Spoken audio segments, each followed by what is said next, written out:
Okay. Hello, Paul. Yes. Good Thank you very, afternoon. yeah, thank you very much that you agreed to this conversation.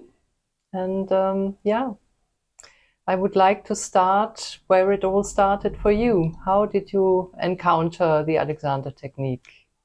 A very long time ago. First I heard about that technique was actually, I think it was about 1973, that sort of an awful long time ago. Colleague of mine, uh, double bass player, was having lessons. I think it was probably with Bill Barlow, and he described having lessons and that he had to think about a thread going up from his head and sort of following that thread along as he walked. And I thought, oh, that's quite a silly idea. There's no sky hooks. We can't do that. So that was my first introduction. Sometime later, quite a few years later, again, a colleague of mine was started to train and had lessons. And about the same time, my wife decided to train, and I just read a book. The book I read was that Bill Barlow book, The Alexander Principle, and it just seemed so sensible. Mm. So we're talking about probably about just under 10 years later, so in the 80s, mid 80s, that sort of time. And after reading, I thought, well, see what it's like.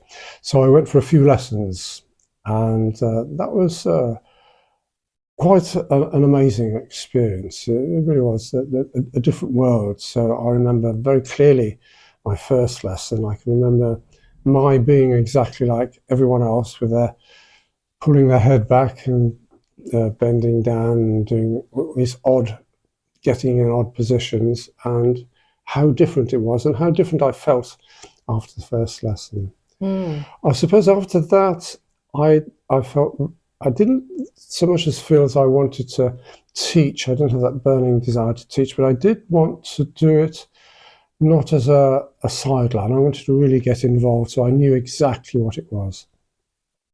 So I had lessons, and I actually went to two training schools. My one that I joined, which was Misha's, and Ellie Rebo, from whom I was having lessons. So I went to both schools, one a day, 1 day each class, as a body.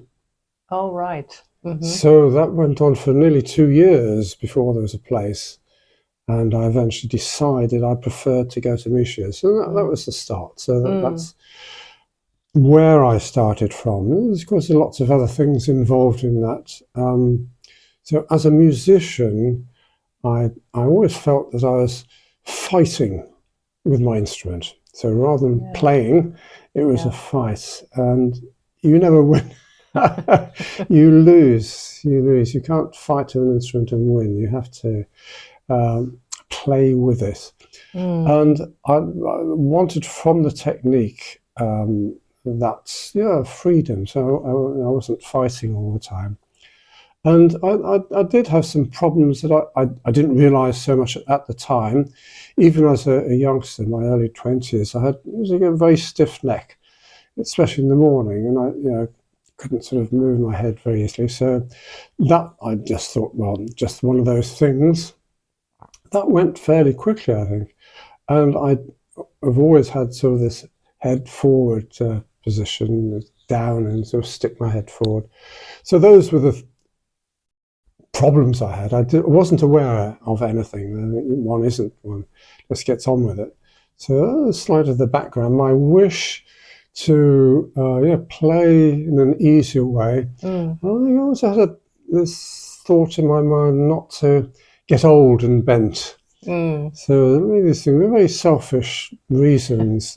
I can't say that I was in any particular pain or those sorts of problems, but I did have that wish to really understand and Yeah. get into it. That was the background. Yeah.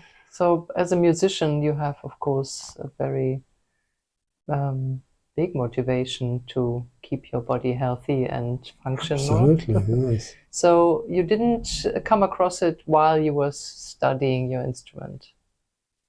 It was during, yes. So It was when I met my colleague who had lessons, that was he and I were in music college at that time. Yeah. I'd finished college by the time I started having lessons, so I was already in the profession. So in the music college, you didn't have regular. I didn't know. No, it was at my college. There wasn't lessons. My wife, she had lessons at her college. That was the Royal College, but it didn't start where I was until sometime later. So your wife got into it earlier, and Yes, she was probably also an influence that to try it out. Yes, so she decided she really needed lessons while she was at college because the way she was using herself and got back problems and stuff, and she got sorted out nicely at college. A teacher called Adam Knott, who was well known at the time. He had a school, in fact, Adam Knott. Lovely teacher. So he was at the Royal College of Music, and he taught there. So she had lessons, and she'd been introduced to it and had lessons before I did anything about it. Yes. And she also trained as a teacher. She did, yes. She didn't carry on teaching the technique. She already had a thriving cello career, yes. So she carried on that, but of course she uses the technique all the time. So she inspires her work, informs her work. Yeah. So you went to 2 schools to be the guinea pig, or the body, as they say. A very unfortunate term that was used a lot. Funny word, yes. Yeah. And how and when did you then decide to do the training? I went as a body with the thought of training. So by then, I'd already decided. And it was really, I probably, if there had been a place at the Rebo School, I would have gone there. But in those days, there were queues. You couldn't just join; you had to join a queue, and there was well over a year.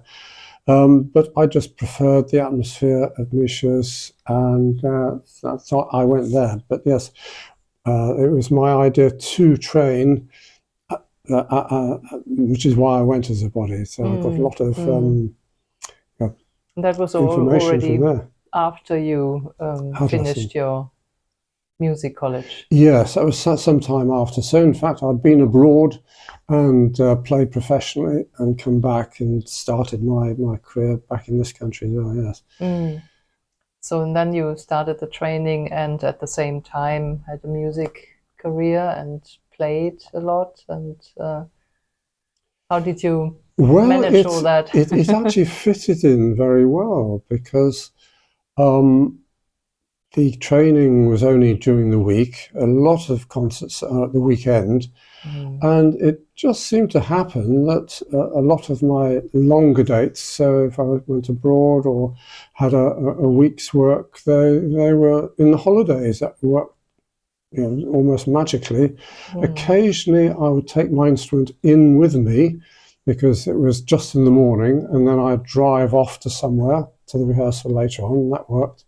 And then sometimes I did need to miss, but it wasn't that often, and it fitted in for me very, very well. So I could have both of them at the same time. So it didn't have any interruption either of them, just missed the odd Alexander class, and I managed to keep going entirely with my music. So it was very, very handy.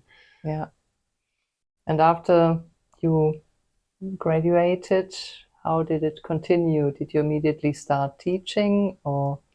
I was teaching right the way, yes. So I had pupils before I left.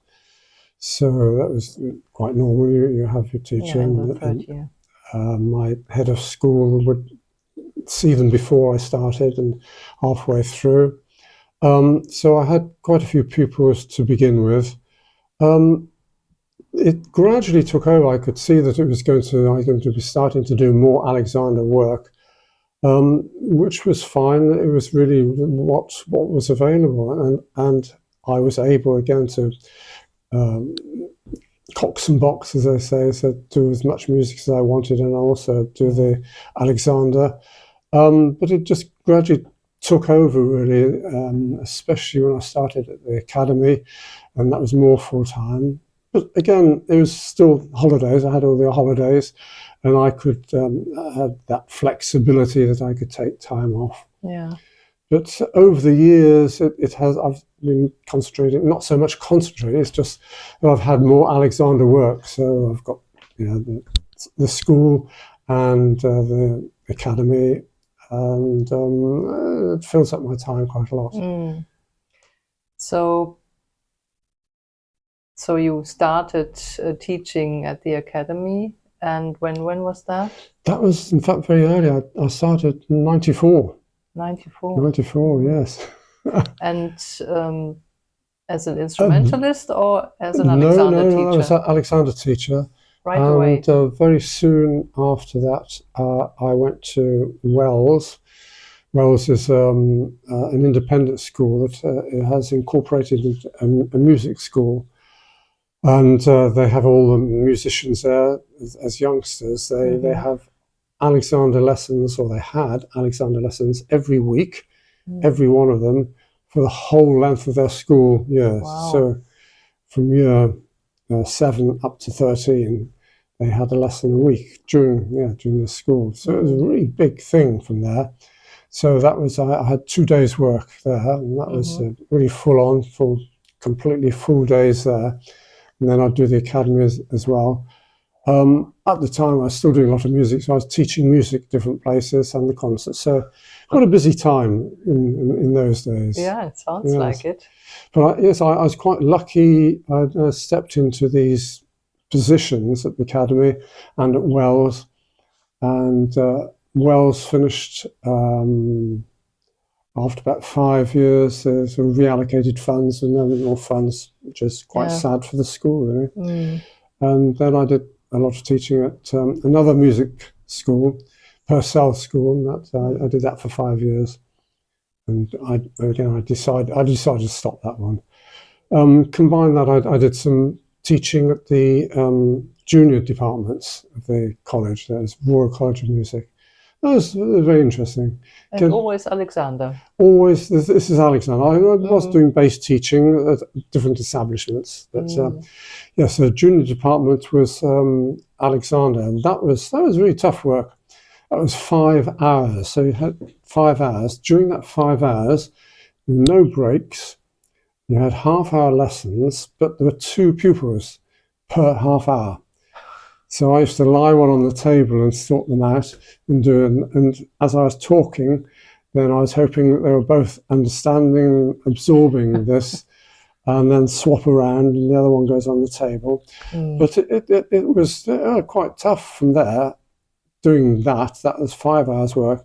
And they started at 8, which meant that I had to get up 6 or whatever it was, and very often again I'd have to take my bass in because that was a Saturday and I'd have a concert in the evening, so I'd drive from their rehearsal concert and get back, and yes, it was all go. Wow. Very busy. Yeah. And when did you then start as a trainer of the Alexander technique? Again, almost immediately. So at Misha's, a year after my first year, I became an assistant teacher. So anyone was off sick, I was first reserve. So I went in, I was going quite a lot. Misha's class was very big. So it was 2 classes, which meant there were 4 trainers each class, and there was different teachers in each day.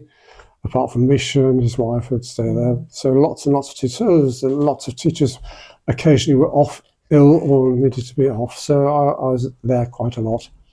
And then a year after I finished, then I was in the academy. So there. After I finished at Misha's, it was a few years before I was invited by Anthony. So that was what, early So, early 2000s. So yes. so you knew Anthony from the time when Misha was still Yes. running the school. So Anthony was an assistant while you were still training. That's yes. Ah, okay. And then he asked you to Yes. come in after he took over. Mm. So from the very beginning. It was, basically. yes, yeah, and it's so helpful. The more it's really teaching me, because I go in, I learn every time about myself, and of course the students will work on with me, and it's you get a turn. It's just free work. Yeah. So how was the difference between working with Alexander students and musicians? Is there a difference, or is it basically the same? Not so much. The Alexander students, of course, they've had more exposure to it.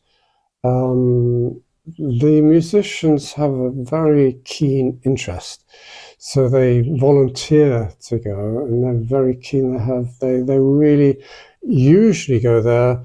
One of two reasons, maybe two together. One is to either prevent or stop injury, and the other is to be able to play and perform at their best. Yeah. And those, of course, interchangeable. They can do both at the same time.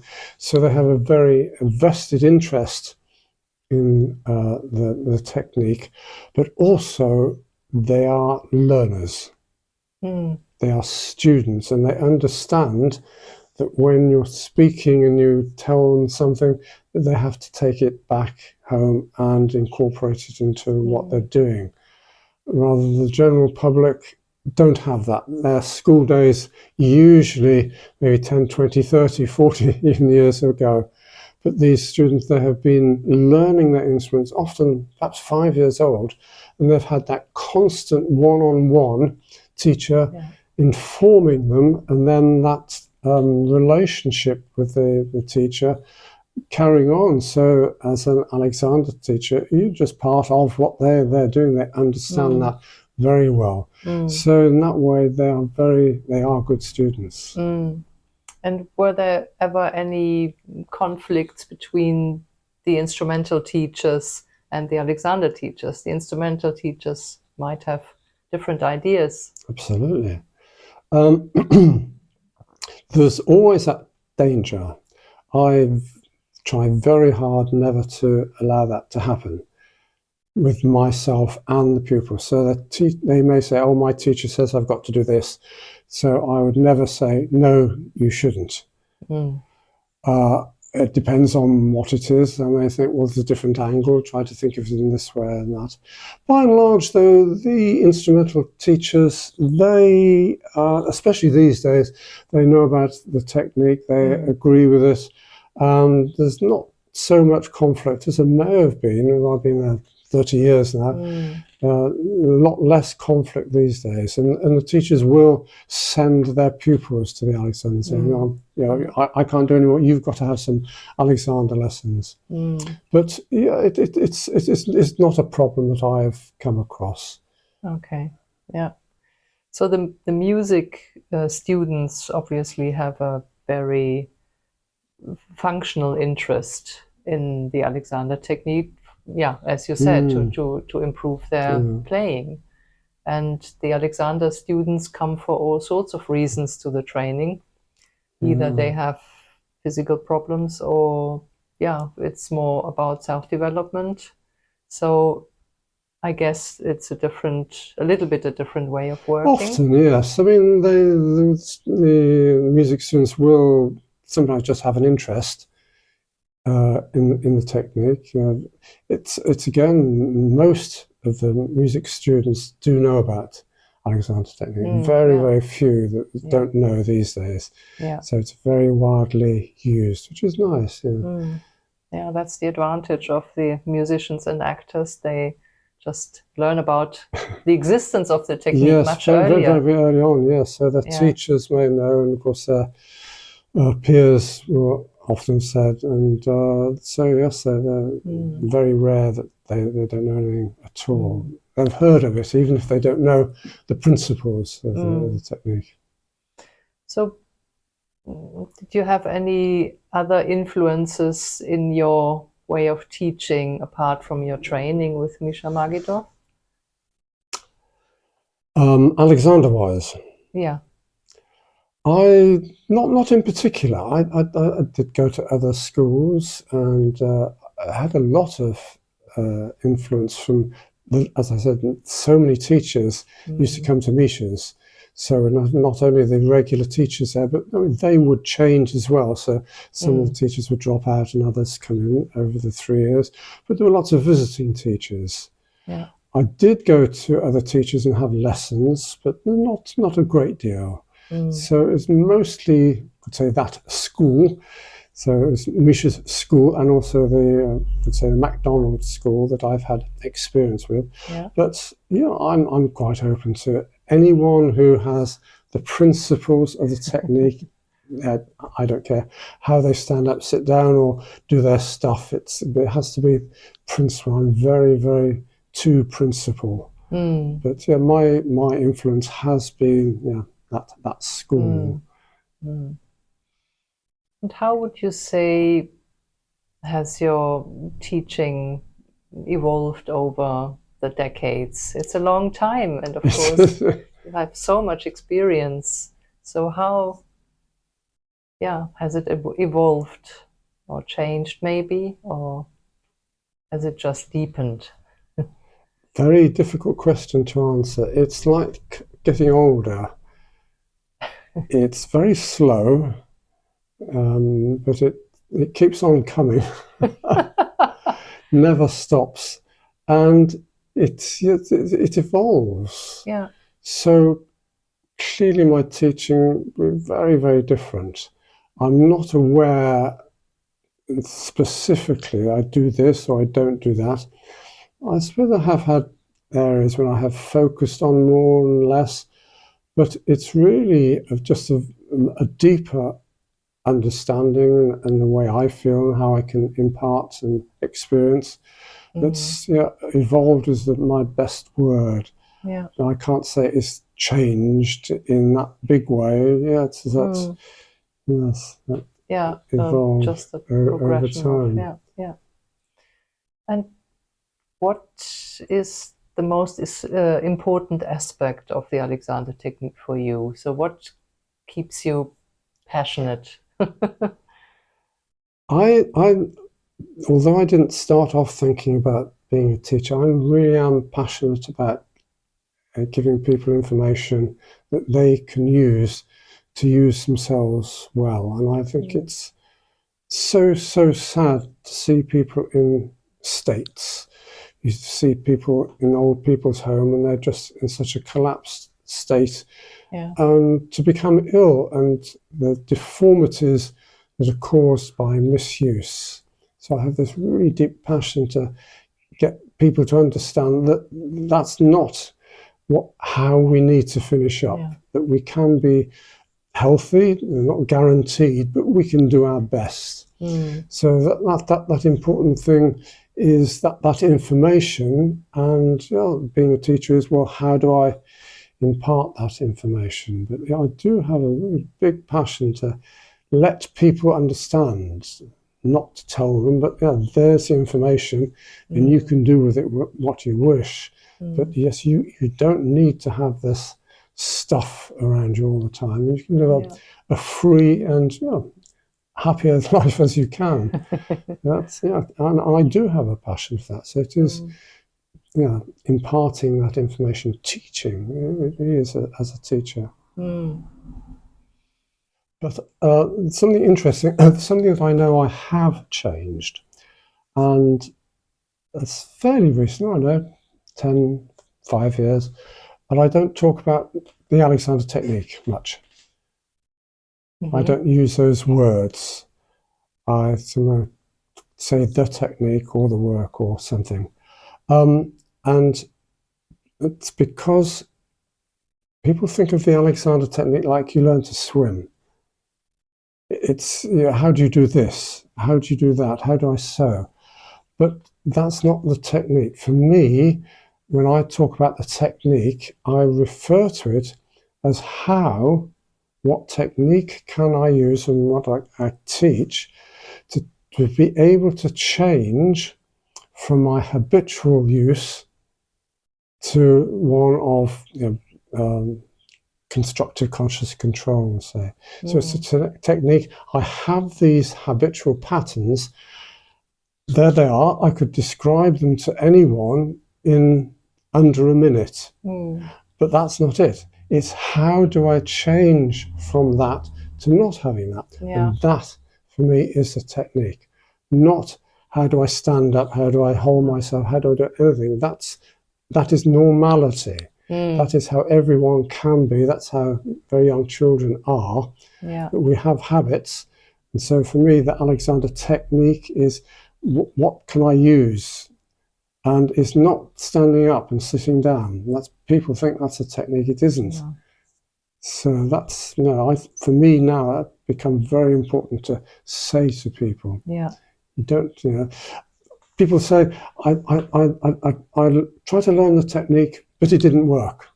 You know, it's like to say, I tried to breathe, but it didn't work. Everyone can use themselves well. What you could say, I wasn't able to prevent myself from these habitual patterns that I have. Yes, I can say that. But you can't say it didn't work. It's meaningless. Yeah. Yeah. Maybe the connection to the teacher wasn't right or whatever. All sorts of things, yes. Many reasons. For whatever reason, the person didn't learn. Maybe them, maybe the teacher, maybe all sorts of things, as you say. But it is there. All Alexander is saying, don't misuse yourself by doing these things. If you don't do them, you will function to your best. Yeah. And that's what he taught his pupils. Yeah. You know, to not interfere. Yeah.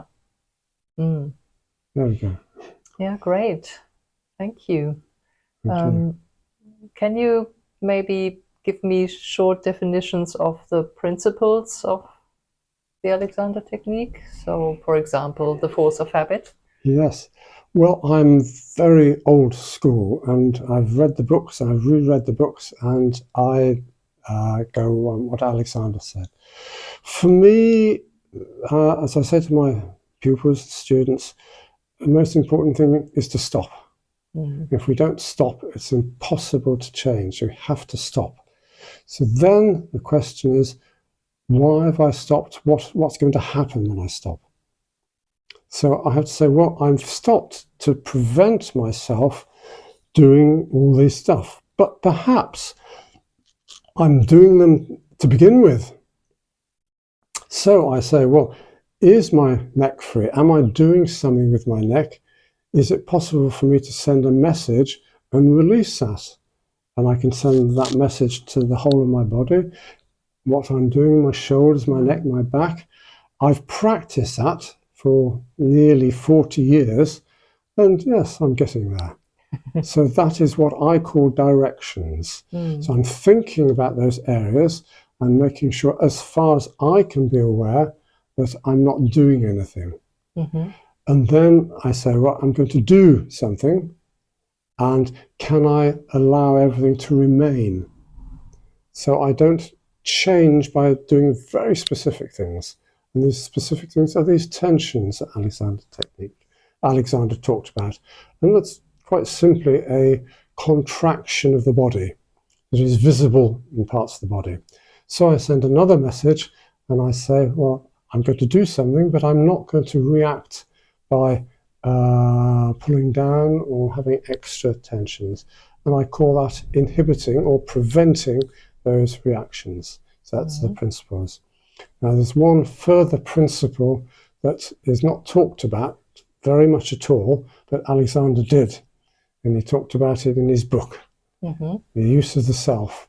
And it was the end of the chapter about himself, his autobiography, and it was the last piece of the jigsaw. Yeah. And in it he said that what he did was to do all the other things, stop, think about his use, send his directions, inhibit, and went to do the action, just as about he was going to do the action, stopped again and send another message. Shall I carry on, do the action, or shall I do something completely different, or shall I not do anything at all? And he said when he didn't do anything at all, he was successful in preventing those reactions. If he carried on, he more often than not failed.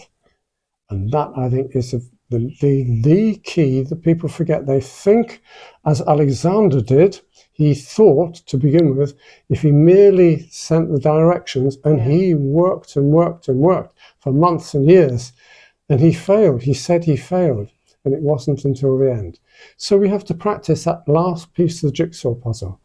That's unless we do, we don't get there. And that's a challenge. Yeah. We can practice. Yeah. So those are for me, the principles. Good. Yeah. Is there anything you would like to add? Any topic around the Alexander technique you would like to talk about? I think, I covered it mostly. I mean, I could spout for days, and as I often do to my pupils. But I think keep it compact and precise, and that's probably much better. Thank you very much, Paul. Okay, my pleasure.